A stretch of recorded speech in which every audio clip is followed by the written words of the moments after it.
A hilarious new stand-up special from comedy legend Jim Gaffigan, The Skinny, is coming to Hulu November 22nd.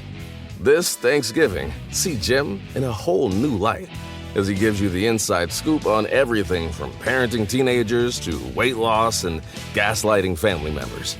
For everyone in need of a happy hour, the new hilarious stand-up special, Jim Gaffigan, The Skinny, premieres November 22nd, streaming on Hulu. This Thanksgiving, Butterball wants you to really connect. Let's get back to sharing traditions together around the table. Let's talk like we used to. We'll help with the turkey so you can enjoy every moment. Visit Butterball.com for turkey tips. Ask me, ask Iliza anything. It's time to ask. Ask me all your questions. Leave them in the Instagram comment section. Leave them on your Twitter or leave them on your Facebook. We'll see them, we'll read them, then we'll give you answers. You know it, I've got it. I've got the answer, you ask me. I'll tell you anything. Are you making more iced tea? Because I would love another glass. That is the sound of my dad, Fred Shlesinger, back by popular demand on Ask Iliza Anything. Here and now, because you're back, we have the pleasure of referencing callbacks, and people know you. And for those who don't know you, tell us a little bit about yourself, Dad. Oh my God. Well, I'm Fred Shlesinger. For those of you that don't know me, I'm Fred Shlesinger. I've been Iliza's dad for all of her life. Most of it, yes. No, all of your life. Since birth, I've been your dad. Yeah. And I live in Dallas, Texas. I'm a ex-New Yorker, as you could detect by my accent. And I moved here back in '84, along with Iliza, who was 6 months old when her and her mom moved with me back in '84, and have developed a wonderful life, partly because I'm from New York and I appreciate the easy, laid-back Southern lifestyle of Texas. So a great place to raise a family, and raised all four of my kids in Texas. Well, and I'm a financial advisor by day, and I'm a avid competitive tennis player by night and on weekends. You're more of a hyphenate, a multi-hyphenate. Tennis player.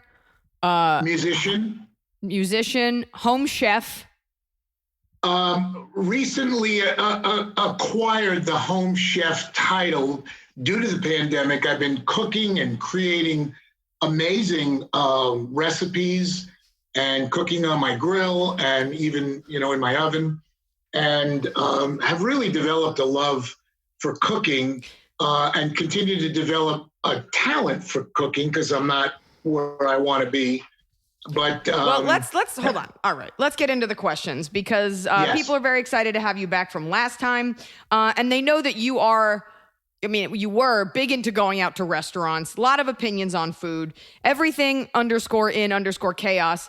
Chain steakhouses versus mom and pop independent. I live about an hour and a half from Fort Worth, and Texas Day Brazil is the quote unquote fancy place for us. But I'm from Wichita Falls, and McBride's family owned was the fancy place growing up. I need a professional opinion, Fred. Okay, well, you want a professional opinion on steakhouses, but you're going to a subset of steakhouses in these. And I'm not pronouncing it correctly. The Brazilian steakhouses are churrasco. What is churrasco?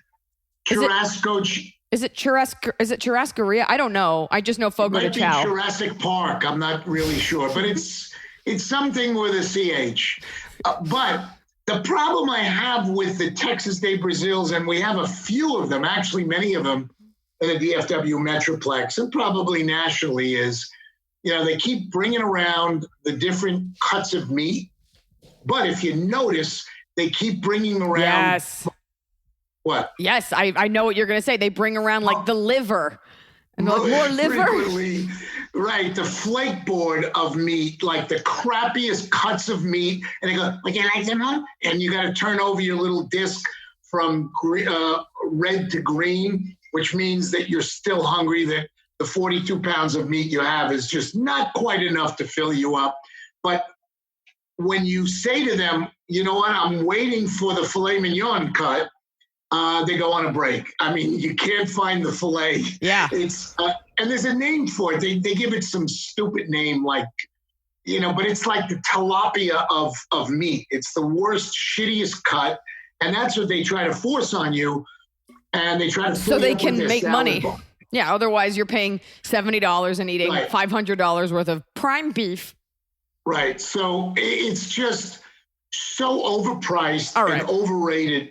But if I did go to one, I'd much prefer to go to a family-owned mom and pop version than the chains. And that's the way I feel about eating out in general. I much prefer a sole proprietor feeding me a primo cut. I feel like Ruth's Chris, because it's named after her son. I feel like that started out independent, and then it was like a special steakhouse, and now there's one in like every Ramada. Like if you're at an airport, it's interesting you bring up Ruth Chris. They just shut down the one in Dallas on the tollway after many, many years.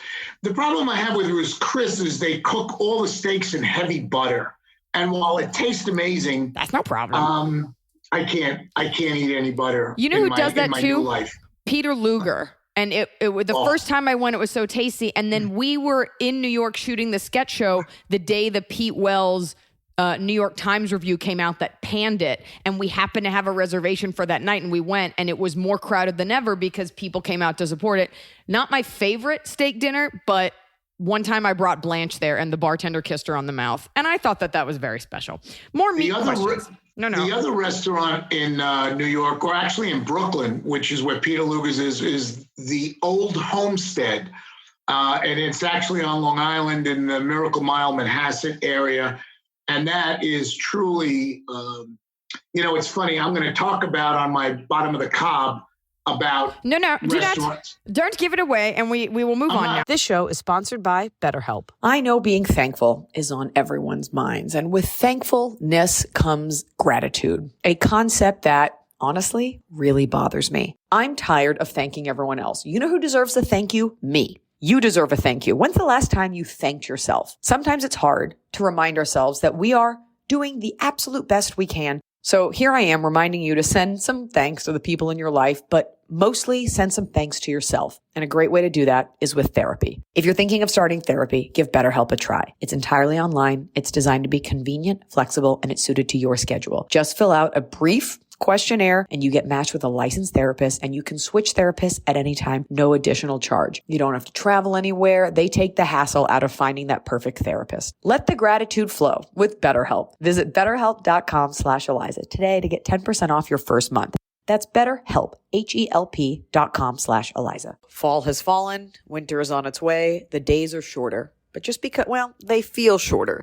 And just because the days feel shorter doesn't mean your to-do list gets any shorter. You still have to power through your busy days. And a great way to do that is with nutritious food from Factor's no prep, no mess meals. At the end of a short day in the fall or the winter, the last thing you want to do is have to cook. Factor has got you covered from breakfast, snacks, dinner, anything in between. Factor has easy, nutritious options to keep you fueled, like their chicken Florentine with spinach and garlic chili cauliflower. You bet. That's what I want to make myself at the end of a day where I am exhausted and my husband isn't home. Whether you like routine or you enjoy mixing things up, Factor has you covered with 35 different delicious meals every week and over 60 additional convenience options you can add on, like keto cookies, pressed juices, and smoothies. And because Factor meals are chef prepared and dietitian approved, you're going to love not only Factor's meals taste, but also how they support your goals, even if your goal was just making yourself dinner. Head to factormeals.com/Iliza50 and use code Iliza50 to get 50% off your first box and 20% off your next month. That's code Iliza50 at factormeals.com/Iliza50 to get 50% off your first box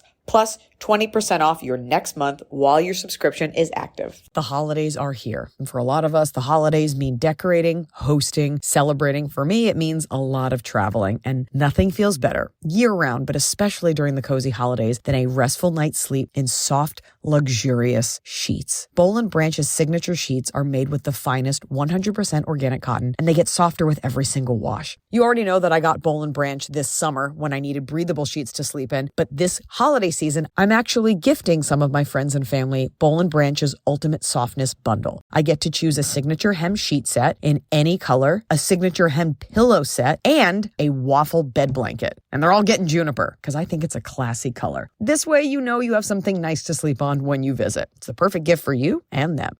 Gift you and your loved ones a better night's sleep with Boll & Branch. And right now is their best offer of the entire year. For 25% off plus free shipping on your first set of sheets, head to bollandbranch.com/Iliza. That's Boll & Branch, BOLLAND branch.com/Iliza for 25% off. Limited time only. Exclusions apply. See site for details.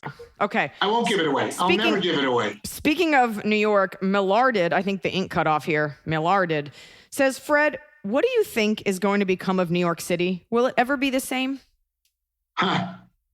So as a ex-New Yorker, but when I say ex-New Yorker, I'm a New Yorker through and through. And even though What qualifies, what makes you a New Yorker through and through? Like if you had like a bullet point checklist. Well, I was born in New York. Okay. So that qualifies me as a New Yorker. Me too. And but you only lived in New York for 6 months. I'm just saying, if we're going off the first point, I'm a New Yorker, baby. What qualifies me is I lived through the late 50s, the 60s, and the 70s, and half of the 80s. So that's what qualifies me. So I've been through so many economic cycles and so many problems, whether it was the famous summer of 1978, Son of Sam, whether that it was was you. That was you. Yes, it was Son of Fred, right? No, but it was unbelievable. But what was amazing in 1978, just as a slight tangent, not only was the Son of Sam killings going on, which was, they made so many movies about it, but it was the same year that the Yankees won the World Series. And I'm not a Yankee fan. I am a baseball fan. And it was the year that Reggie Jackson hit the 3 home runs in October, and he was dubbed Mr. October. I mean, there was so much excitement. The garbage strikes, the power outages. I have my New York badge because I've been through all of the ups and downs of almost 4 decades living in New York. So to get back to the question posed, New York is just one tough motherfucker city. And they will endure and they will rise to any occasion. And the pandemic is no exception. When you go back in history and you look at all of the problems that New York had to endure, even, many of you are old enough to certainly remember the 9/11 attacks and how New York bounced back. If anybody has the opportunity to visit New York and to see the Memorial Museum that they built, the 9/11 Museum is just absolutely breathtaking. And the new World Trade Center that they built to replace the old one that was demolished is just a testament. How does jet fuel burn through all steels of... Never mind. Nothing. How does jet fuel disintegrate an entire building? An editing button there. Yeah.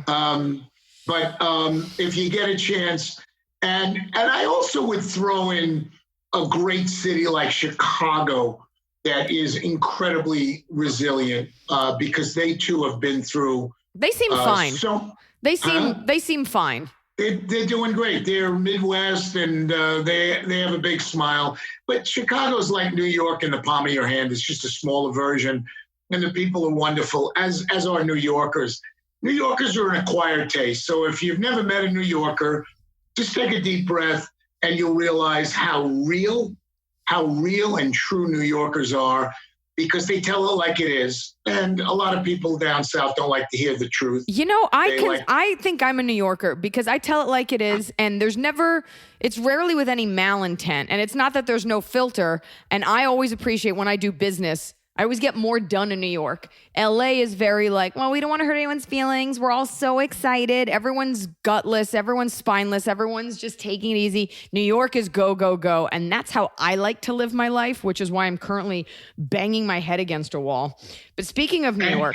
And to your point, it's New Yorkers and New York, it's all about getting things done. It's all about results. New Yorkers aren't into excuses and procrastination and bullshit. New Yorkers get it done. They get it done in an efficient, effective way. And, you know, you either accept it or you reject it. But I struggled living in Dallas when I first moved here because of that conflict, because people in Dallas is, you know, kind of like LA. You're like, you know, we'll get it done next Thursday and we'll look at it and we'll plan and stop it. Just get it done. I enjoy having a foot in both worlds because when I play in the South and the Midwest, everyone's so nice. And granted, I'm just meeting fans. There's every part of our country has its own type of sweetness that you get from people. I love hearing New Yorkers because it reminds me of the way my parents sound. And when I hear a Southerner, I can spot a Dallas accent from a mile away. And it reminds me of all the mean public school teachers I had, but it's still comforting. Libra like Lizzie, hey, I have a question for Fred. Being from Queens, did you ever attend a concert at Forest Hills back in the heyday of the stadium? Working at the stadium for the last few years, I've learned a lot of the rich history, and I was wondering if you had any stories. Thank you. Okay. Forest Hills. Okay, Forest Hills. So it's another multi question, which I love. And we're talking about my two favorite passions, which is tennis and music. So I attended two concerts back in the 70s. One of them was I saw Frankie Valli and the Four Seasons at the Forest Hills Stadium. And as a side note to that, I also, when I was a professional musician, played one night in the band with Frankie Valli and the Four Seasons when they performed at Queens College. And that was a one-night gig, and I'll cherish that for the rest of my life. And then the other band that I heard was Chicago, which is an iconic horns group from the 70s and 80s and produced over 20 amazing albums. And then from a tennis standpoint, I was at the last U.S. Open that they had in Forest Hills until they moved it to Flushing, the Louis Armstrong and Billie Jean King campus. And I was there, and I believe it was 1979 or 1980 was the last year that they played. And for you tennis lovers, the U.S. Open was played on clay at Forest Hills, and then they moved it to hard court when they moved it to the new campus, which, by the way, if you haven't been, and when you're allowed to go to the U.S. Open, hopefully in 2021 and in future, they've redone Louis Armstrong Stadium, redid the grandstand. Of course, Arthur Ashe is magnificent. Okay. Mariana.slug. I have a dilemma I consider akin to what, say, someone knocks on the bathroom door when you're in there. It's a reference from my sketch show. It's an awkward scenario. Background. I have a debilitating TMJ issue and have not been able to chew for over a year and a half, and I'm often in a lot of pain. It's become so normal to me that anytime I see a food ad, I think, why are you showing those nuggets? Literally, no one can eat that. Either funny or sad, who knows? I need advice on how to handle people at work who I know are just trying to be nice and check in after finding out about my problem. I've recently had surgeries and a lot of doctor's appointments and have led to more people knowing about what's going on. I'm not really doing better, but don't want to be a downer, so I always tell them things are improving so I can try to keep things as private as possible because I really don't want anyone's pity. I just don't know what to say when someone asks me how my jaw is doing when it keeps getting worse. But in the grand scheme of the world right now, my issues are small potatoes. Surely I'm not the only one with this kind of problem. Iliza, Fred, Baby Arm, we need you to weigh in. I'm going to leave this one for you and Baby Arms because you don't care? No, I care very much for her affliction. But what does it have to do with taking a shit? I don't understand. No one said anything about taking a shit. She started off with knocking on the bathroom door. She was saying it's an uncomfortable, like it's awkward. Okay. All right. Akin to that. All right. It goes back to my thing about asking about babies. She has TMJ, TMZ. What does she have? She has TMJ in her jaw, so her jaw like locks. Oh, it I locks. have slight jaw issues. I mean, it just hurts a lot. I have that. It doesn't hurt, but it clicks. I don't know if you can hear that in the microphone. But this goes back to what I was saying about when people ask, like, are you going to have a baby? And no one really wants to know the answer about whatever you're afflicted with. So I don't know. Why do your coworkers know that you had surgery? Yeah. That would be what I would ask. And this kind of goes back to empty pleasantries. I hate to say this to you, but I'm going to say it as a New Yorker. Nobody really gives a shit about your afflictions because everybody has their own problems and their own afflictions. And I would simply answer that by going, I'm fine. I'm doing fine. I'm doing better. A lot of times people say, hey, Fred, how are you? And I go, I'm doing better. And what that does is it elicits why. Was there something wrong? No, I'm just doing better. I try to do better every day of my life and not get in.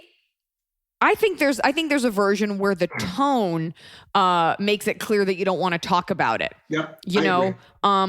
Like like many white people during Black Lives Matter, reached out to the black colleagues that I have. And I sent a letter to one of the people who works for my business manager. And I was like, I just want to let you know, I've worked with you forever and I'm out there protesting. I stand with you. And she just wrote back, thanks. Right. Which let me know. She was like, I don't want to hear your fucking white guilt. But I respected that. So I think there's a version where you're just like, it's fine. And it sucks that you're in pain. And aside from like a couple, and also you're right. You don't want to be the person that's always talking about it because then people start to think like, oh, she's doing it for attention or, oh, she's such a downer. So you're not wrong. I think it's about tone. Like, I'm fine. And then just change the subject. Yeah. I'm doing great. I'm doing well. Thank you for asking and move on. That's because the truth is it's getting worse and it sucks and you don't want to keep talking about it because these people can't help you. Emily, so I sympathize with you. Emily, since you've contributed nothing to this episode. She cannot hear you. Well, ask her if she wants to contribute since she said nothing so far. Well, she can't hear any of the. Oh, okay. My kind of Emily. She's doing something else. Okay. Yeah. She's in the bathroom with the door closed right now. Are you a Billy Squier fan? Oh, her ears perked up when I said Emily. Are you a Billy Squier fan, Dad? No. Why? I've gotten into him recently. Okay.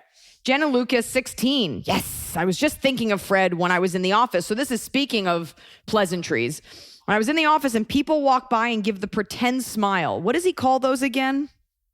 Empty pleasantries is what we called it. And thank you so much. What was her name? Jen Lucas, 16. Empty pleasantries should be like empty pleasantries. I'm loving it. Yes. I'm going through life, living empty pleasantry. So we're talking about, now you're talking about. Don't really give a shit of how you feel. When I ask you how you doing, I'm not really interested. You know what I feel? I feel that way when people ask women if they're going to have a baby. Nobody's actually interested in your beyond. Yes. Nobody wants to hear like, oh, actually I have a tilted uterus and I can't, or there's something wrong with me. Nobody ever they just want to know, yes, I'm currently having sex. Most people ask questions not because they're interested, just because it's a perfunctory thing. It's like a flight attendant saying, have a nice flight. She hates you. She doesn't care. Right. But you say it just like I say it back to them. So pre-COVID, you have all these companies have an office culture. And by the way, it's going to be really interesting when we get on the other side of COVID, how office cultures will de-evolve or devolve. Maybe that's the word. It's devuelve. Because they're devolva? Nope. Devolva? That's referencing something else. Pregnancies. Devolva? Devuelve. Okay. Devuelve. Hey, thank you very much. So it's going to be really interesting to see what happens with on the other side of COVID.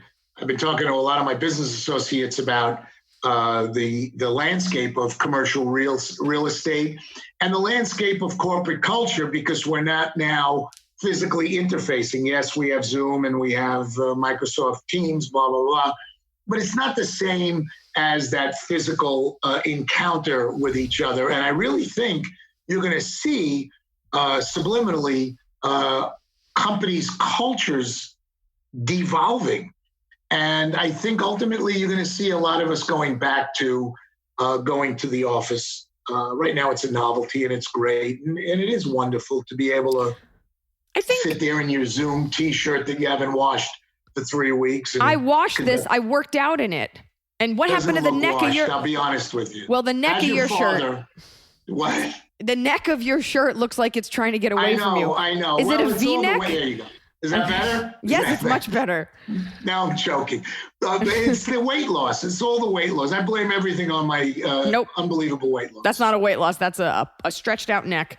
It's just a bad fashion item. See, I think it's great that people aren't going to their offices because not everybody works better at an office, and you'll definitely having less cars on the road is always a good thing. And I think especially in LA, you live in the southern part of the city, and it's like, I got to get to Marina Del Rey to sit in a shared workspace. Why not be able to focus on your family or be at home? That being said, it seems like people have less to do and they're doing it slower. Like, oh, they can't get back to you this week. I'm like, why? Because you're making a sandwich? Like, don't we want money? I know. How come you were late to your Zoom call? What'd you do? You tripped in the bathroom? How are you possibly late to a Zoom call? Being late to a meeting pre-COVID, I was in traffic, I got a flat, my babysitter ran late. I get all that. But you have no excuse being late to a Zoom call anymore. Sorry. It's like those shirts that say, sorry, I was late, I didn't want to come. Right. Speaking of business, so you are a financial advisor, financial planner, financial advisor. Yes. I believe the title is Advisor Financial Fantastique. Ooh, I like that. It's a French company. Yes, I've been, yes, go ahead. What's your question? Claire Saunders says, what is a good IRA option when you have a small business and want to offer this option to some, but not all of your employees, only the cool ones? I've owned my business for 4 years now, 4 full-time employees, 3 are family, and co-owners. So, I don't know what that means. Unlike a Dave Ramsey and a Susie Orman, I am a licensed I believe it's pronounced sousaphone. Suze. Okay, go ahead. Scroozy. But unlike them, I am a licensed professional, and as such, I'm not allowed to give advice in a public forum like this. However, I would be happy to talk to you one-on-one, and I'll give you my phone number or my email, and we could talk about it. But there are a lot of options. I do a lot of work with small business owners, and there's a lot of qualified and non-qualified retirement options available to you as an owner. So feel free to reach out to me one-on-one, and I'll be able to give you more customized advice. Well, give the email now if you like, in case we forget later. You could email me at Shlesinger at iCloud.com. SHLESINGER at iCloud.com. Don't give them the spelling. If they're not a fan, then they don't know the spelling. Well, but do not email. Don't email my dad. Myself? No, you cannot call me on my Chanel phone. Okay. No. My wife is very jealous. She'll get jealous. Sure. Okay. Johnny Merrier says, what is some piece of advice Fred wishes he'd gotten about fatherhood before he'd had children? For background, I'm 34 and expecting my first child, a daughter, with my wife in November. My father died when I was 17, and even if he'd been around, I don't think I could have applied those lessons and have a healthy kid. I don't know what that means. What is some advice? I think I'm 65. I lost my dad 42 years ago. At a very early age. I was 23, he was 54. And unfortunately, he died 2 weeks before my first wedding, tragedy. And I threw myself into taking care of my mom, who was clearly devastated by this untimely death. But to answer your question, 42 years later, I still think of my dad on a daily basis. And what I reflect on is all the amazing experiences we shared together, the memories that I have of us enjoying our lives together, whether it was through eating, grilling, whether it was through golf, tennis, all the things. So my advice to you is from birth, work at developing a amazing bond through shared common interests as your child gets older, and always be there. Try to always be there, whether it's physically or electronically, for that child, to give them the satisfaction, the comfort that they have loving parents. I work with so many people, such a cross-section of demographics, and I find so many people at any age just didn't have that comfort level in growing up. They weren't given the love, they weren't given the support, whether it was through compliments, whether it was through effort. Gifts, money, presents. Well, yeah, and what happens today is a lot of that's substituted by giving your kids money, and parents think that that's a form of love. It really is. It truly is. It can be, but there's no substitute for a warm embrace or a direct eye contact and telling your kid, I love you, I'm proud of you, and I'm here for you as long as, God will let me be here. So you bond with each of your children. So you and I have comedy, and you and Brad enjoy tennis together, and you and Emily have music. What the hell do you have in common with Ben? I would say a deep-rooted understanding of who he is, because he's simple, yet he's very complex. And we share these amazing memories. When he lived with us for the 10 years from 8 to 18, we did so much, and he reflects on that, and he takes that into his current life. And he's even said to me, Dad, when I have a baby, when I have a child, there's so many things that I'm going to do that you did with me. So, that brings me a lot of satisfaction. And a lot of it is just the love that I gave him, because he was challenged and he needed extra attention, because he didn't think the way a lot of kids think. A hilarious new stand-up special from comedy legend Jim Gaffigan, The Skinny, is coming to Hulu November 22nd. This Thanksgiving, see Jim in a whole new light as he gives you the inside scoop on everything from parenting teenagers to weight loss and gaslighting family members. For everyone in need of a happy hour, the new hilarious stand-up special, Jim Gaffigan, The Skinny, premieres November 22nd, streaming on Hulu. So finally, fall is here. I have been looking forward to it. I have had a hard year in a good way.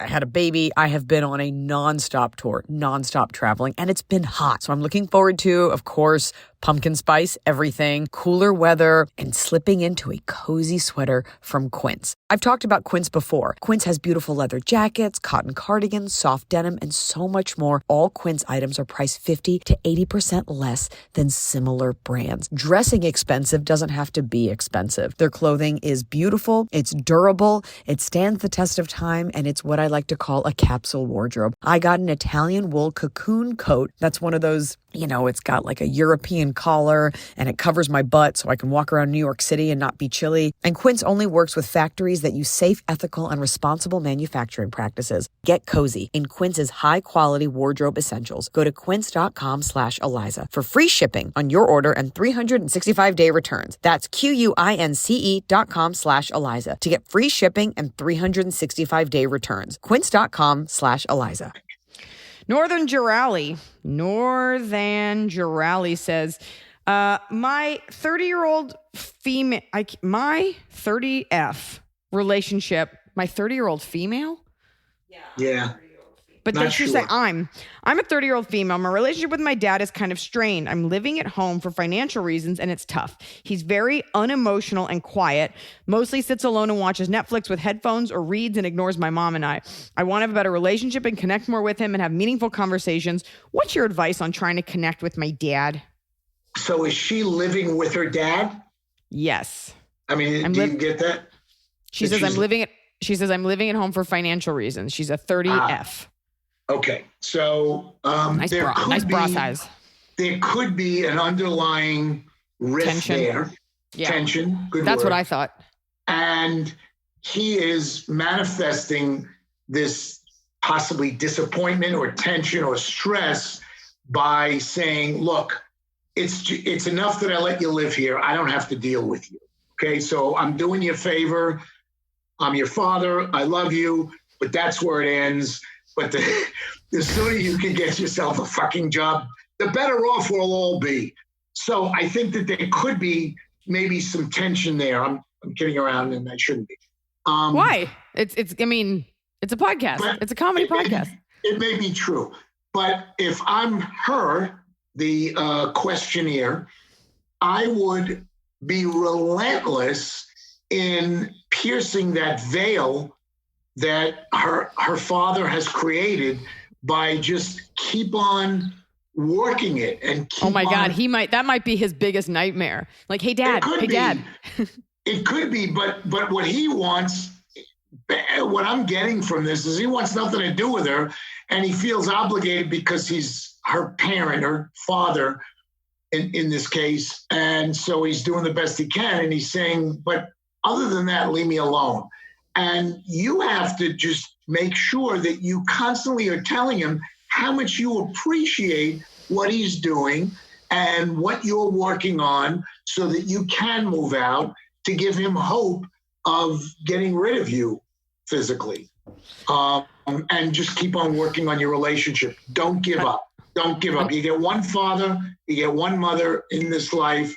Don't give up. Anonymous. My dad and I stopped talking after my parents' brutal divorce 4 years ago. Context. My mom was a kept woman, barely knew how to write a check, which I'm like, who writes a check? Okay. And so when he picked up and left, I helped her learn to do normal things, fill her car with gas, pay bills, mow the lawn. Okay. I think my dad thought I was choosing sides, but the truth is she's my mom. I couldn't just let her flounder. He did remarry a much younger woman. She's 48 and he's 66 and she has young kids. I've never met them or her. I won't lie. There were definitely things said that were not okay on both parts. And I've written to him 5 times, handwritten letters, and sent him birthday and Christmas cards each year. He hasn't responded or even tried reaching out. Is it a lost hope? I want a relationship with him and was hoping the passing time would soften him, but I feel like a needy child. Any words of advice or perspectives? Greatly appreciated. Love to you all. Also, I'm straight. Not that it matters, but I want you to have, I know you always want the details. She's 35. Well, I'm straight too, so I feel qualified to be able to answer it. I am divorced too, and I have 2 children, Iliza and Ben, who were products of a divorce. And so I'm very qualified to answer this. I take umbrage with that. Products of a divorce. Byproducts. But no, because that makes it like the divorce happened and then you had the kids because of the divorce. No. I don't like that. I don't like it. I don't like it. You come from a divorced parent. So what word do you want to use? Begotten. Begat. Great. Now we're in medieval times here. Great. All right. So go on. Get my lance and helmet. Okay. So getting back to your question, what you described is a lot of divorces. A lot of things are said in the heat of divorce and subsequent weeks, months, and years after the divorce. And I've always said that the real victims in any divorce are absolutely the kids. So you are definitely a victim of this, and you had nothing to do with it. What I would do... Well, you don't know that. She could be truly terrible. Yeah, you might have been the reason for the divorce. We don't know. Yeah, someone had to say it, you know. Maybe they hoped you were a lesbian and you turned out to be straight and they were disappointed in you. Who knows? Maybe. But my point is, one of the things you may try to do is try to establish a relationship with your father's current spouse, okay, woman to woman. And that may be a way, a channel to get back through to your dad. Again, going back to the question earlier, don't give up. If you believe that there's value in having a relationship with your father, don't give up. Keep reaching out. Keep trying to let him know that his love is very important to you. And I would take the route of trying to establish, if you don't have one, a relationship with his. Did he remarry in the question? Did he remarry? He did. Okay. But I gotta say, I disagree. This is a lot. Both questions. You're suggesting a lot of work on the kid's part. Your dad sounds like a petulant child, and what's really fun is to nurse a wound for the rest of your life. That way, you can blame all your bad tattoos on it. But it's really sad that you've written your dad cards and he won't answer because you didn't want your mom to basically die. So yeah, It's try the pathetic. stepmom, It's terrible. I'm not defending the father. The father's being a shit by not reaching back out to. Is it his only child? We don't know that really. We'll never know. But it doesn't matter if he had 11 kids or not. Each kid should be of tremendous value. So. I shit on the father for ignoring the daughter, but assuming that that's the way he is, it doesn't mean that she should give up on trying to establish a relationship. How old is she? Does 35. 35. And how old is the father? 66. Yeah, 66. So I wouldn't stop. But I also, this is the third time I'm suggesting this, try to go through the current spouse. Go through the stepmom because you're almost the same age. Glenn Marshall, 3316. It's about fucking time you come back on the show. We miss the legendary funny man and food critic. What do you think about plants imitating meat? I think quality's still the same for these people have lost their, or I don't know. I think quality still, I don't know what that says. He says, if people lost their fucking minds, I hear so many different arguments. Let's hear the legend opinions.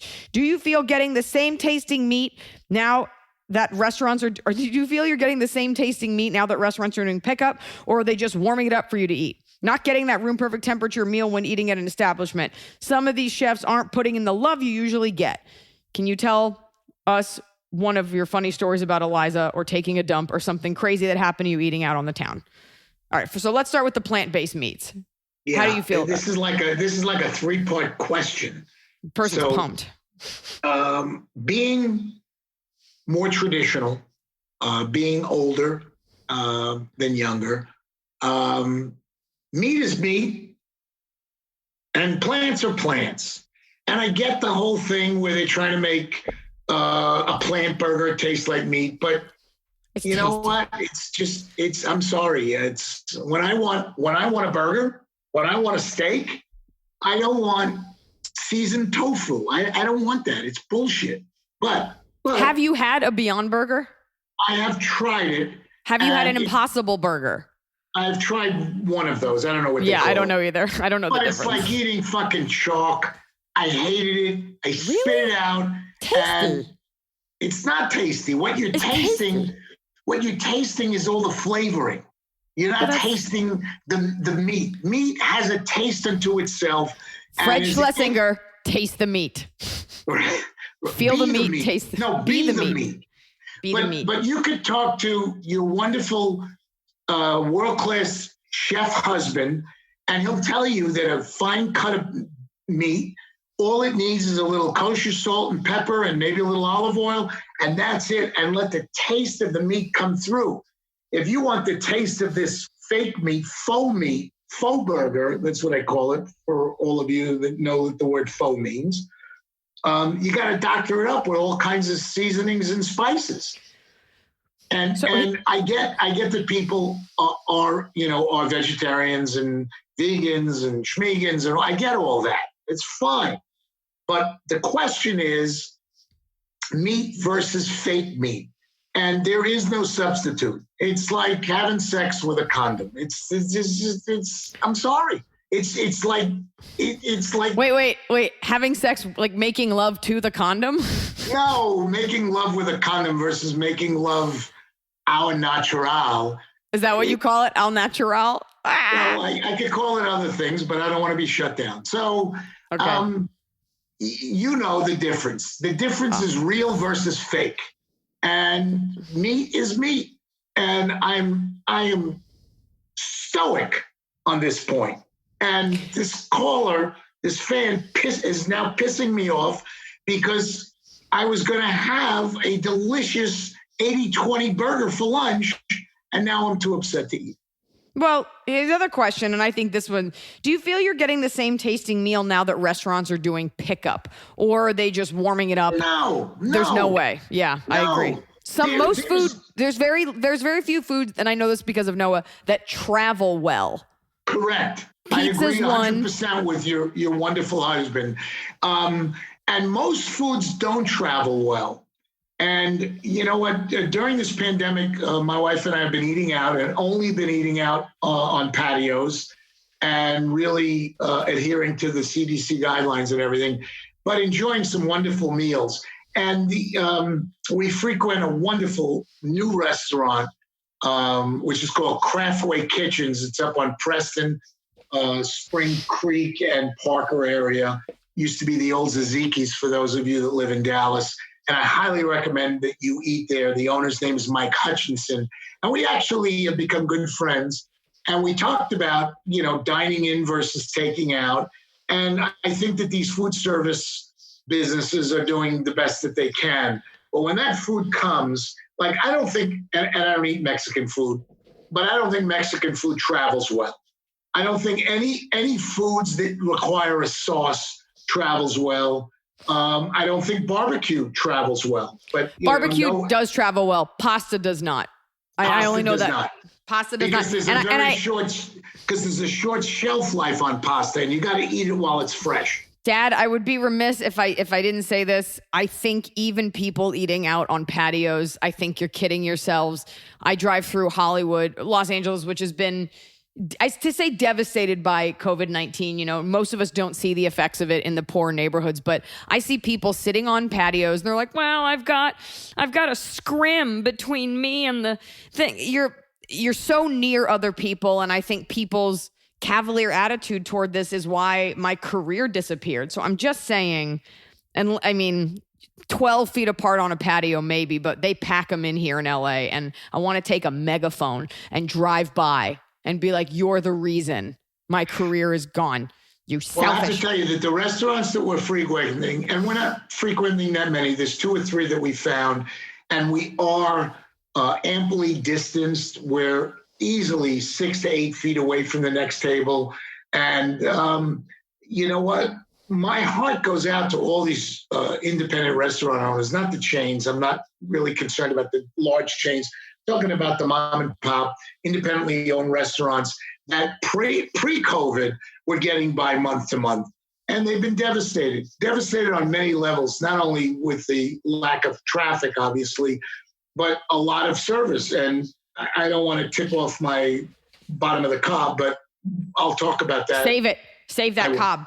I will. Sam _Sid cats at play. Hello, Iliza, Fred, Baby Arm, Snow Peach, and Hot Scotty. What was your favorite job you've had? And if you could go back in time, is there another path you would have taken? Pro tennis player, a chef maybe? Or is there a carrier that you would want to try now knowing everything? Oh, a career you'd want to try. They wrote carrier, just so we're clear. Try now that you know everything you know. Also, Iliza, if you could not go back and do stand-up comedy, what other career industry would you choose? So go ahead, Dad. All right. So it's kind of a multi-part question. My favorite job that I ever had was professionally baking bagels in Long Island in the early 70s. I loved getting up super early. And I'll give you a quick story. I was 16 years old. In New York, to get a driver's license, you have to be 18. So in order to be a bagel baker, you have to light these huge commercial ovens. And it takes a few hours for them to heat up. These ovens are tremendous. And I would walk from my house. This is Plainview, Long Island, New York. I'd walk from my house about 3 miles to the bagel bakery because I didn't have a license. I was 16 and I couldn't drive. One morning, and so this is like 4 a.m, one morning, a Nassau County cop, pulls me over as I'm walking and said, "What are you doing? You're a kid. What are you doing on the streets of Plainview at 4 a.m?" I said, "I have a job as a bagel baker." And he goes, "I don't believe you." I said, "You know what? Why don't you give me a lift to the bagel bakery?" Because it was cold as shit. It was like February. And I'll prove to you that I bake bagels. And as a matter of fact, I'll give you a dozen bagels, come back around noon. Well, this turned into a routine where the cop would take me almost every weekend to the bagel bakery. Of course, he wanted instead of donuts, he wanted his bagels. But I love baking bagels. I did it for about 2-3 years in my, from 16 to 18, 19. But my real dream job was being a professional musician. I absolutely loved, I play sax, I used to sing, we had a band, and I loved, there was no substitute for the rush that I would get performing. It's a very tough life. I stopped doing it professionally full time because the traveling is just, would wear you down. That's why you don't see a lot of 70 and 80-year-old musicians, because they die young, with the exception of Mick Jagger, which nobody understands how this guy's still alive. So my love was being a professional musician or a professional baseball player. Loved baseball, love it to this day. And I'll actually talk about it on the Top of the Cob later. But oh, wow. Really teasing this Top of the Cob. I know. But, I have 3 or 4 passions that I began early in my life. And certainly music, sports, and comedy are the 3 legs to my stool. And I wish I was... What? Your life stool? What is that? No, 3 legs to my stool. I know, but is that a thing? Yeah, that's a thing. Your legs to your stool, absolutely. It's if your stool has legs, call a doctor. Read more. You don't read enough. You need to. Yeah, I got to read more. This stool has legs. So for how many years were you in the men's apparel business? 27 years. 27 years. Men's clothing, the upper end, the couture end of the men's clothing. And that's a passion of yours. You've got opinions on that, and it's something that you know. I would be more specific and say fabric was my real passion. And that's something, going back to a question that my father and I shared. He was in the fabric business in the early and mid 60s. And I fell in love with fabric and yarns and colors and like a kitten, like a kitten. Erica Diane Sorensen says, question for Fred. In his opinion, given his experience in men's fashion, what's the most timeless wedding look for the groom? For context, this is for a COVID-postponed July 2021 wedding. I love the way that you dovetail that in there, my dear. I'm trying. That was so subtly brilliant. Okay, so if we're going for classic formal apparel. Listen up, you slobs. And I have many, many years in that end of the business. I would go with a white on white look. No vest. I would just do a really high quality, high count cotton, 2-ply cotton, formal shirt with a wingtip or a 2.5-inch spread collar. Go with a white satin bow tie or 4-in-hand tie, a white satin. So it's a white on white look. Make sure your husband-to-be wears a 1-button shawl collar tuxedo jacket. And probably if it's a Zoom wedding, it won't matter what the pants are. But definitely double pleated or plain front pants. But if the jacket is buttoned, you won't see that. But a 1-button, it's a low cut 1-button shawl collar. Don't go with a peak collar on a 1-button. Only go with a peak collar if it's double breasted. And so that white on white will look great in your wedding pictures 50 years from now. Nimi J, Nelmi J, 1984. Nimi J. Hey, Eliza, Fred. Hey. Okay, sorry. Hey, Eliza, Emily Tianfu. Hey, Eliza, Fred, Emily, and Tianfu. Question for Fred and Eliza. If you had to outline the plot of the Barnstorm saga, what would it be and who would star in it? Love the pod. Can't wait to see you in Dublin. Well, first, why don't you explain what Barnstorm is? Which one is she referring to? Which script, Eliza? Which iteration? Several scripts. We're working on several Barnstorm scripts as we speak. Several prequels to the sequels. Take it. So Barnstorm, for those of you that don't know, and feel free to fast forward if you do know, when we were little and we would go to Blockbuster, rest in peace, it was the thing, like you pick a movie and the family has to agree on a movie, and we get in the car and Ben, my younger brother would say, "What do we get?" And my dad would say, "We got Barnstorm," which is obviously a made up movie series. It's not at the time. I don't even know if it was a trilogy, but a made up movie franchise. And Ben would be like, "I don't want to watch Barnstorm." And my dad would be like, "Oh, it's the time-honored tale of the trials and tribulations of a young man," or whatever. And Ben, even though we never saw these movies, Ben would always be like, "I don't want to watch Barnstorm." And so Barnstorm became this action series in our family. Became a family thing, a family tradition. And since then, how many Barnstorms have we created at this point? Let's see. There's Barnstorm 2, The Recovery. The return, Barnstorm 3 was the return of the departure. Yeah. And your favorite one, because you wrote the script, was Barnstorm 4, which I have to admit to you was brilliant when you brought back the characters' parents from the death that they suffered. Yeah. And you did that whole This Is Us, time phasing, which I'm shocked that it didn't win awards. I'm shocked. Barnstorm 4, Every Night Has a Morning. Stefan_J. Hey, Iliza and Fred. My question is, what is more of a red flag when dating or meeting someone new? That their friend group consists of only childhood high school friends, or that they don't have any friends from childhood high school? Best regards and enjoy your life. Too bad that Barnstorm 7 production got pushed back due to COVID-19. We are reeling from that. By the way, who sent in that question? Stefan_NJ.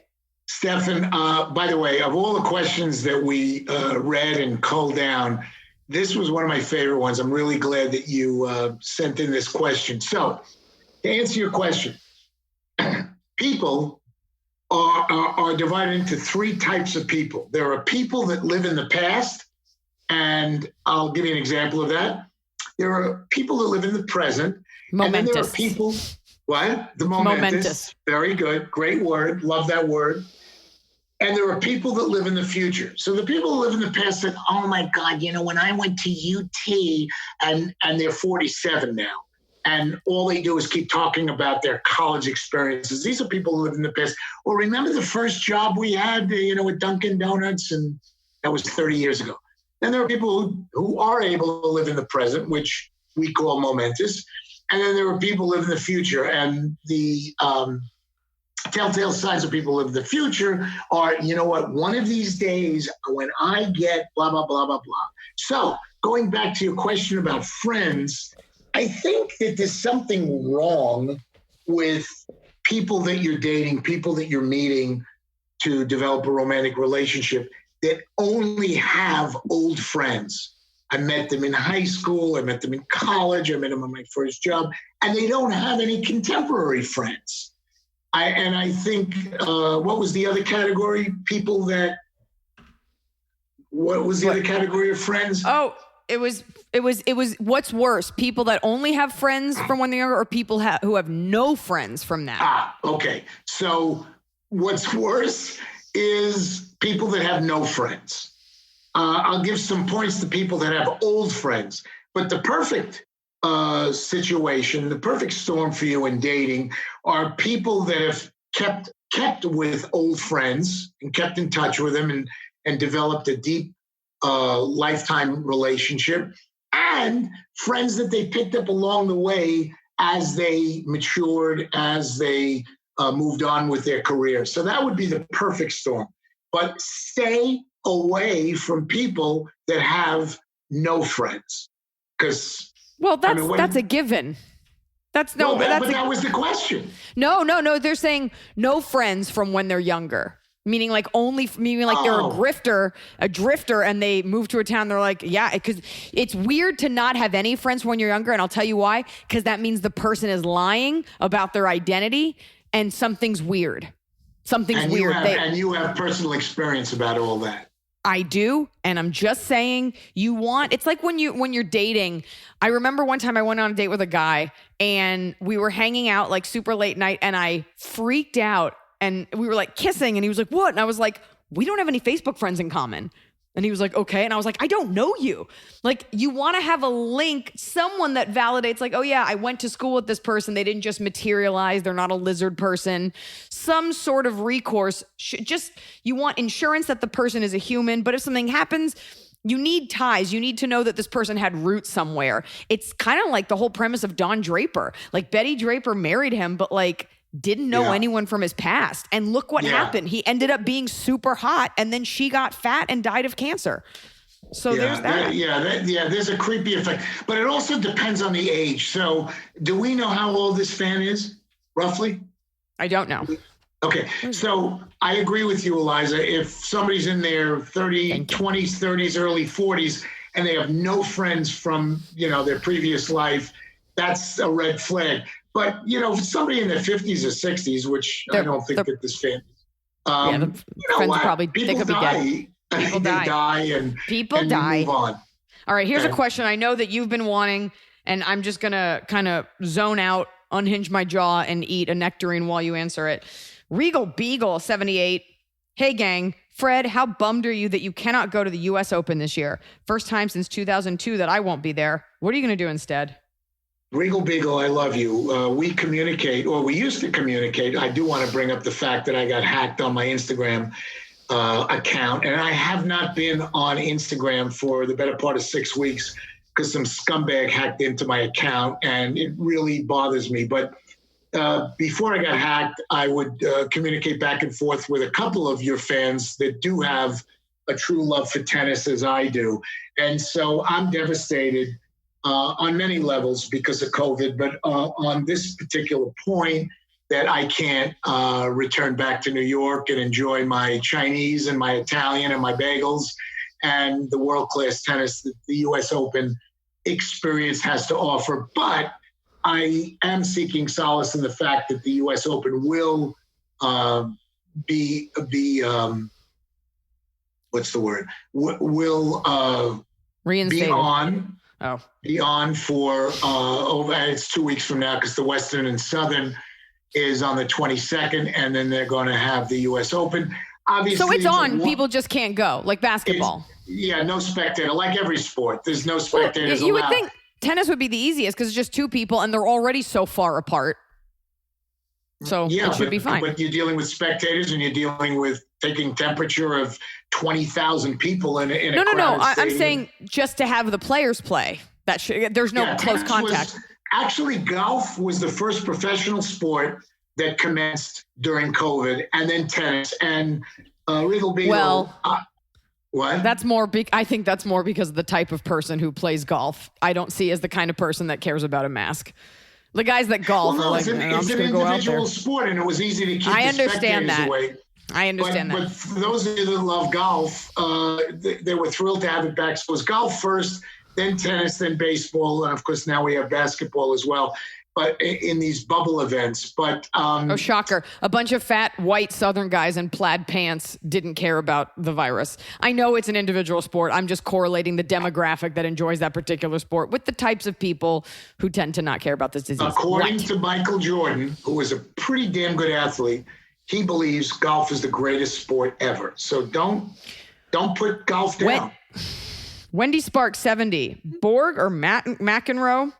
Bjorg or McEnroe, Chrissy or Martina, who do you like that currently plays? First of all, Wendela, it's good to hear from you. Wendy Sparks and I have an Instagram relationship through tennis, so thank you very much for reaching out. And I am a diehard lover of the Borg McEnroe matches that they had for years, and I'm sure you saw the movie, which was called Borg versus McEnroe. But growing up on Long Island, and being a New Yorker, my heart is always with McEnroe, even though he has his foibles. But I absolutely reflect the stoic, ice through your veins style that Borg had, and that was a tremendous rivalry. Chrissy and Martina, I was never a Chrissy fan. She was just way too white bread for me, way too, what was the father knows best type thing. And even when you listen to her today, she's a commentator on the Tennis Channel. Her commentary is really kind of, she's queen of the obvious. She doesn't have anything really to add versus Martina Navratilova, who has been through hell and back. And in my opinion, is right there with Serena as top 2 or 3 greatest female tennis players of all time. Love Martina, love her grit, love all the obstacles she overcame. And I think, and I may be wrong, even at the age of 48, won a Grand Slam mixed doubles title. So it just shows you. But Chrissy 48? 48? What if 48. That was the stepmom of the 66-year-old husband? What? And then the girl, what if that was the stepmom that you're encouraging the girl to have a relationship with? The girl, it's because never mind. The age of the stepmom was 48 for the 66-year-old dad. I'm just trying to bring it back to the question. Yeah. Emily G. Hi, Iliza, Emily, Tianfu, and Fred. My father played competitive tennis, and I enjoyed it growing up. One of my favorite memories is watching Jim Connors' epic U.S. Open run in 1991 and sharing that experience with my dad, who loved Connors. My question is, if you could have a playing lesson with any tennis player in history, who would it be? Where would it be? Playing surface, and why? Thank you. Hope to see you in Phoenix, February. She's talking to me, not you. You know, Iliza, as you're reading the question, I have chills. I have chills because I watched with so much love that 1991 comeback of Jimmy Connors, and he used an obscure lime green racket with no brand on it. It was, I think he spray painted it lime green, and the charge at the U.S. Open that he came, I believe he made it to the quarterfinals, and I believe his opponent was Aaron Krickstein, and he ultimately lost. He didn't make it to the semis. But he also was in his mid to late 30s. So back then in 91, it would have been like Federer being in his mid 40s, you know, like 10 years older. And I loved every part of it. I loved Jimmy Connors' passion and his do whatever you have to do to win attitude.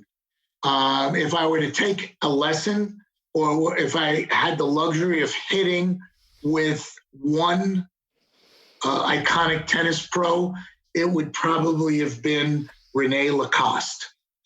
Now, a lot of you that aren't into tennis go, who the hell is Rene Lacoste? I've heard the name Lacoste on my polo shirt. Well, you would be right, because Rene Lacoste had over 100 inventions and patents, one of them being Rene Lacoste invented the polo shirt. The other invention he had is he invented the ball machine as well. He actually created and invented the ball machine. That was your name in college. That was your name in college. The ball machine, right. But Rene Lacoste was a brilliant pioneer of early tennis back in the 20s and 30s and was very, very successful on many, many levels and was truly a passionate student of the game. That's what I look for today when I play with my tennis partners or I play against people. I look for people that love the sport and are students of the game, because it is one of the greatest games ever created. She sees a million stars. Thank goodness. Fred episodes are always a treat. I know you've talked about different restaurants and reviewing them. How has COVID changed that for you? Did you try new places for takeout while things were closed, or did you find yourself cooking at home more? And piggybacking off that, One Stage Page says, Fred, in quarantine, have you taken to home cooking any tasty time favorites like your daughter and son-in-law? Love you both. Well, first of all, I absolutely have loved what Iliza Noah did with Don't Panic. Thank you. With Don't Panic Pantry. And how many episodes are you up to? 128? We're over 130. Over 130. Yeah. I missed this weekend's episodes because I don't have Instagram anymore. But what they did was absolutely fantastic. And they actually don't know it, but they and this pandemic spurred on my interest for cooking. And as I mentioned earlier in the broadcast, I've been experimenting with wonderful recipes. I just created the other night a honey glazed garlic verblanc marinade on boneless, skinless thighs. I highly recommend it. And if you want the recipe, reach out to Iliza. What animal? Huh? What animal? Boneless, skinless chicken thighs. Okay, you got to be specific. Okay. But the boneless, skinless thighs, the dark meat remains moist. And I made several of them, and we reheated them as leftovers. They were fantastic. But using the honey, garlic, and the white wine was an incredible blend. And we really enjoyed the taste and the succulence of the moist, tender thighs. So I highly recommend that. And I've been grilling and home cooking virtually every day, or every night, I should say, and loving all of that. And if you stay tuned to the bottom of the Cobb, I'll reference restaurants and service. We already talked about how food doesn't travel well. Some food doesn't travel well. So we kind of answered all of your multi-parts to your question. Thank you. We're going to ask one more question from the people, and then we're going to get to Top of the Cobb. Top of the Cobb. Bottom of the Cobb. Draw Drops, very talented artist who's become a friend. Oh, yes, I saw show. Is it a female or male? It's a lady. Lady, I saw her work a few times on your Instagram post. She is brilliantly talented. It's all so cute. She does it so, and she does it so fast. Yeah. I say some gibberish, and she's like, I made some gibberish. Tino Chino. Hi, Fred, Iliza, baby. I'm Tino That should Chino. be the name of a snack treat, by the way. Tino Chino. No, gibberish. That's a perfect name for a snack treat. For like a high, an empty caloric, great tasting snack should be called gibberish. Well, you know what they have? They have poppycock, which is like, like that candied caramelly popcorn with like peanuts in it. Poppycock. At no level is that politically incorrect. No, it's fine because a woman, I don't know. It's not like the Washington Redskins of snacks, poppycock? No. Okay. No, not at all. Because it references a penis, and as we all know, men are very here for that. Hi, Iliza, Fred, Baby Arm, Tino Chino, and the spirit of Hot Scotty. You know the drill. Whoa, the good old pod. Is he dead? He passed. Oh, really? I did not know. No. He's fine. He's just not here in the studio with us because it's all done remotely now, and we send him the files. So we're just not in the studio. You fired him? No, he's just not. He does the work. He's just not with us recording. I'll we don't never go into the forget studio. the 4 frescoes he brought me. I'll never forget that. He's a good man. Wonderful. I miss his soothing voice. Yes. Say hello. Here's the situation. My father, very old school, very Italian, big fan of the patriarchal family structure, is very against body modifications of any kind, piercings, tattoos, dyed hair. His rule on the topic has been not until you're 18, for as long as I can remember. Yet, when I turned 19 and got a tattoo and dyed my hair pink, he made me sleep in the driveway. I moved to the U.S. soon after, so he let that go. My brother just turned 18 and he got his ear pierced. My dad went ballistic when he saw him and told him the rule on body modifications was not while you're living under my roof, and has been threatening to kick my brother out of the house ever since. I have a way better relationship with my dad than my brother has, so he asked me to somehow intervene and try to get through to my dad. How should I proceed? Should I even proceed at all, or should I keep my pink-haired self out of it? Thanks. Okay, so again, a multi-layered question. First of all, in general, I think you're pissing into the wind, trying to get your dad to allow your younger brother to express himself. That's number one. I think you're going to be wasting your time. Number two, you're dealing with 2 different dynamics. You're dealing with a father-daughter relationship and a father-son relationship. So it's male-female and male-male, and there's different dynamics there. As far as him being old school, Italian, traditional, and everything else, I can relate to it being old school Jewish. And in the Jewish... by the way, her dad, I believe from what I know about her, I think her dad is actually Italian, like in Italy. And she just moved here. Okay. It's not like Italian American. It's like an Italian person. So they live in Italy, in his home. She did.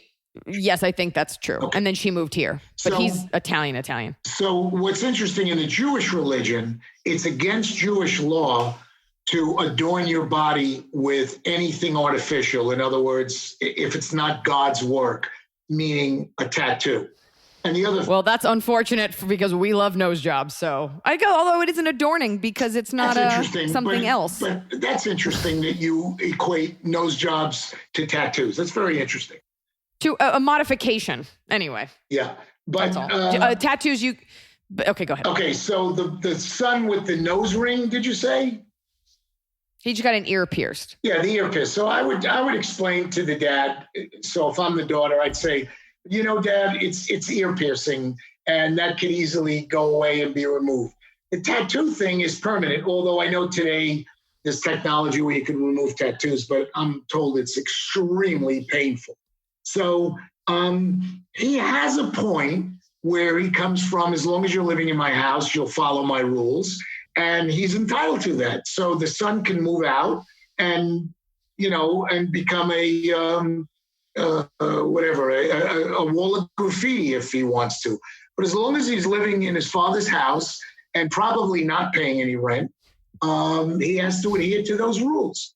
So also, an ear piercing is so mild compared to what people are doing.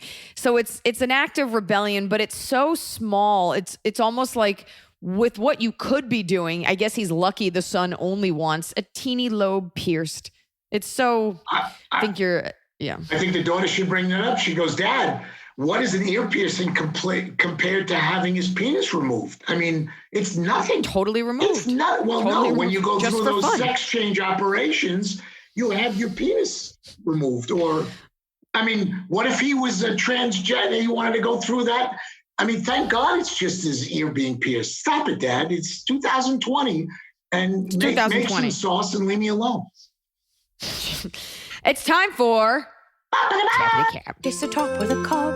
We're doing it right every day. You just take a bite. Top of the cob. Beep, beep, beep. So we have to have different music because top of the cob is very up, and so top of the cob, and then we have to go boom, boom, boom, boom, bottom of the cob. All right. Well, do you want to intro us in with your Top of the Cob song you just did?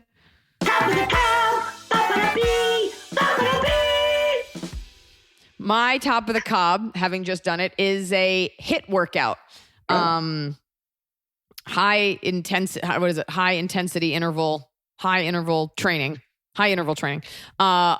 I am not a fan of cardio, but like today I had X amount of time and I have something to do after the pod. And I was like, I got to get this workout in. So I opted for a HIIT class.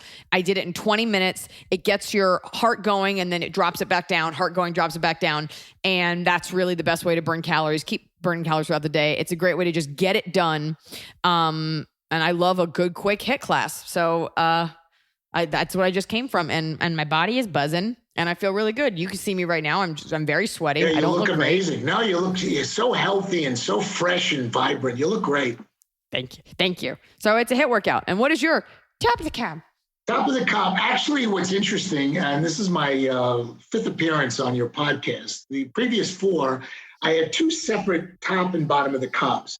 But in this particular case, my top and bottom of the cob relates to this pandemic.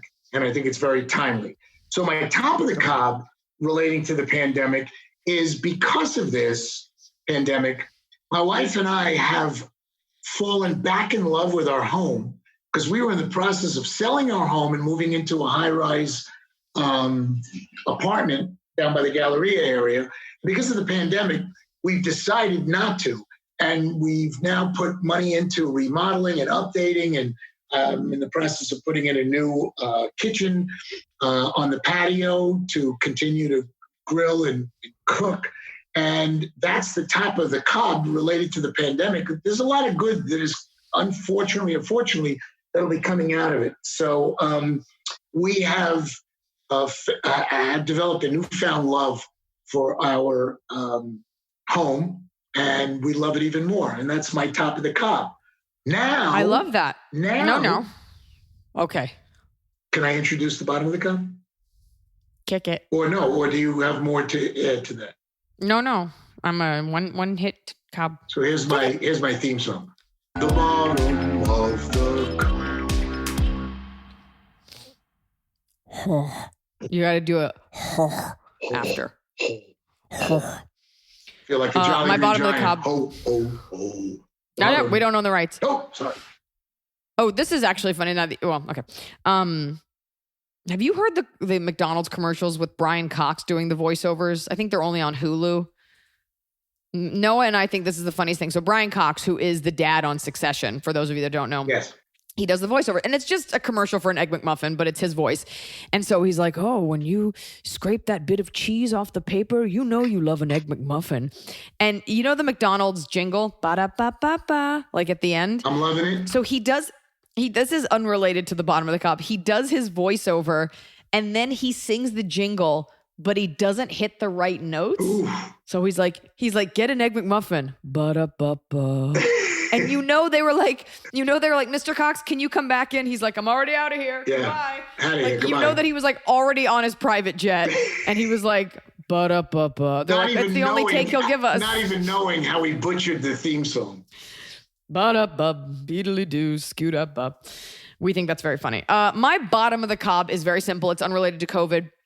I pride myself. I take very good care of my skin. I don't really get a lot of like zits. I've got my cystic acne under control. Feel good about that, but I don't get a lot of zits. And I cannot stand when a zit pops up on my lip line.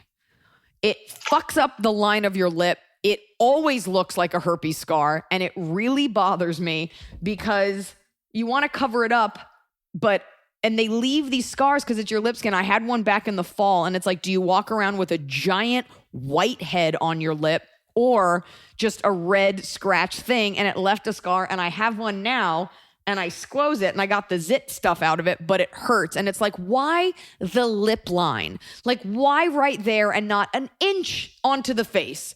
So that really bothers me when your skin's like, I got something for you. Zit lip. I hope nobody's eating during this part of the podcast. Because, oh my God, I didn't even see it. I picked it during the pod. Now it's bleeding. Picking zits is the bottom of your cob. Oh, no, that's the top of the cob. All right, what's your bottom of the cob? Okay, so getting back to the pandemic, and as I said to you, there's positives and negatives.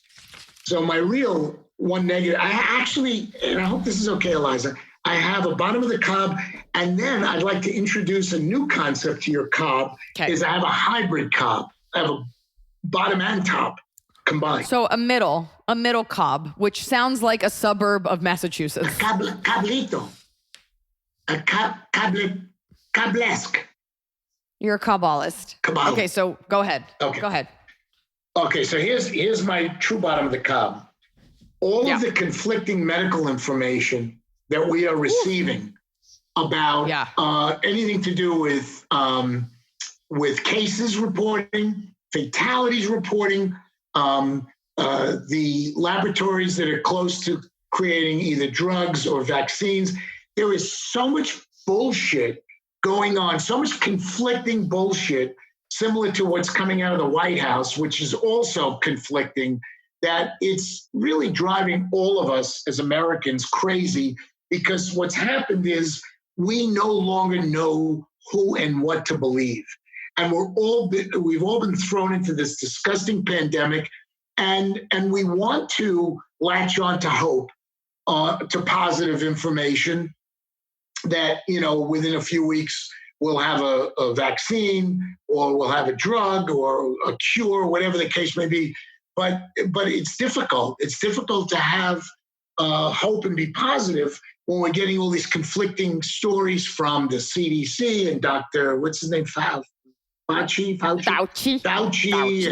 and then Trump coming in and contradicting and all this bullshit mixed in with the impending elections and all of the conflicting information we're getting politically. So it really is unnerving. So that's my bottom of the cob. It's so weird you say that. It's almost as if they're trying to, how do I say this, scare people into voting? Manipulate.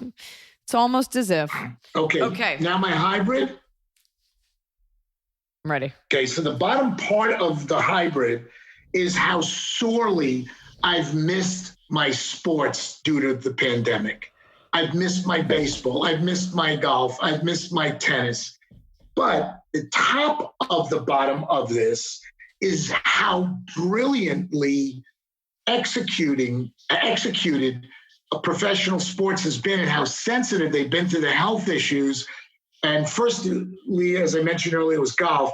And tennis just got through with this World Team Tennis 3-week bubble event, which is, I don't even have words for how brilliantly executed it was and how everybody remained healthy and how it gave the tennis public professional tennis. And we were so hungry to watch professional tennis, whether it was men, women, and mixed. So there was a lot of greatness that came out of this because the tennis professionals approached this amazingly well, having the tantamount of the health of the players came first and foremost. And now baseball is following in tennis's footsteps as basketball is. So basketball, I want to say, not that it matters, but the NBA, they're doing this like bubble league. And so the players all have to live in Orlando and they all get tested and they play in this league. I've watched a couple of those games and seeing the way that the fans are all on this LED screen and they're able to watch and their response to the Black Lives Matter with all the jerseys and stuff like that. I think the NBA is a classy establishment. And I think they've really figured out a great way to still bring people sports and make it feel a little less weird. I do want to interject a point that you almost brought up about Major League Baseball. And if you've watched... that doesn't sound like me, but okay, go ahead. Well, but you did almost bring this up. If you've been watching any of the Major League Baseball broadcasts in the last few days, you've noticed on the upper left chest of the uniforms, a patch commemorating 100 years of the Negro Baseball League, which is fantastic and obviously dovetailing into all of the racial strife that the country has been going through. But it's great that accolades and praise have been given to these amazing Black pioneers of baseball who really paved the way for the Jackie Robinsons and all the other great Black ball players that we've grown to love in the 50s, 60s, and even up to present. So my hat's off to Major League Baseball for recognizing the importance of what was called the Negro League, over 100 years ago, and obviously elevated baseball to the great sport that it continues to be. Meanwhile, college football is like, hey, poor black athletes, come on in, play for us so we can make money and hopefully you don't die. Yeah. So catch up, football. You're supposed to be America's heartbeat. All right, you guys, that's my dad. That is what was New York Fred for you on Instagram. We're going to get him back on there. What? I will be back on Instagram. Just keep those cards and letters coming. I love you guys, and thank you for all of your love and support. Particularly during my 6 procedures. I am healthy as could be. I'm down to a fighting 193, playing tennis every night. And Iliza's fans are phenomenal, and I feel all your love. So thank you all. And we'll all get through this pandemic. And appreciate your support. Love you, Dad. Love the fans. Love you, Iliza. Thanks for kicking it. Bye. Bye.